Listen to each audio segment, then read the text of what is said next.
Well, I spoke a little over half an hour ago to the director of the hospital in Slovyansk, who said that the bombardment had indeed been extremely intense. She said it went on intensely for about an hour, and at the moment when we spoke to her, she said that 6 people had so far been taken to the hospital wounded in these blasts. I think one may presume that there are more wounded than that, so that's more than what Reuters was already reporting, that agency saying that there was 1 person dead. I mean, it's clear, and everyone was expecting it, that the Russians' main target now are those 2 cities of Slovyansk and Kramatorsk, the 2 big cities that remain under Ukrainian control in Donetsk region. Earlier today, the Ukrainian armed forces in their morning report said that they had pushed back a ground offensive of Russian forces to the northwest of Slovyansk, but clearly the Russians are going to keep trying.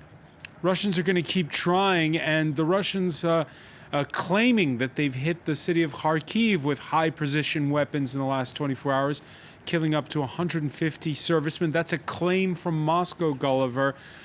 So the Russians continuing with the aerial bombardments.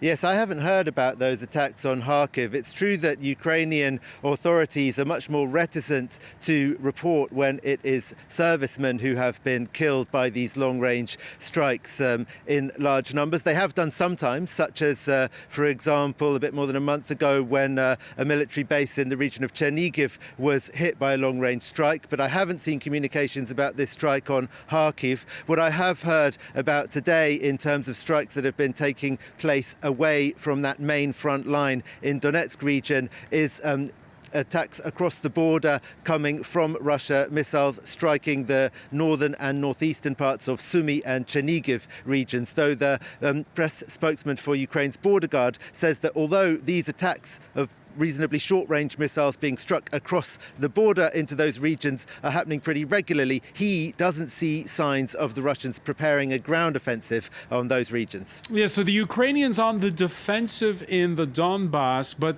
also there are these claims of counterattacks taking place most notably around the Russian-occupied city of Kherson further south.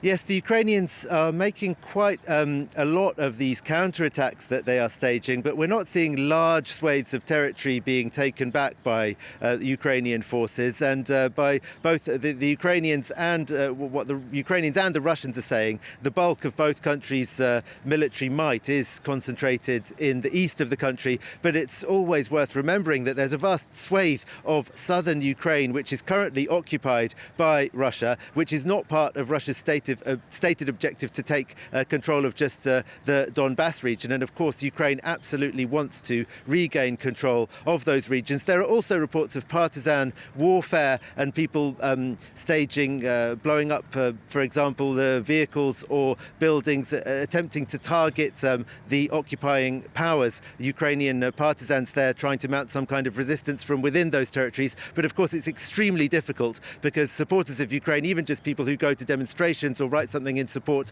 of Ukraine on social media, are in danger of being arrested. Gulliver Cragg reporting live.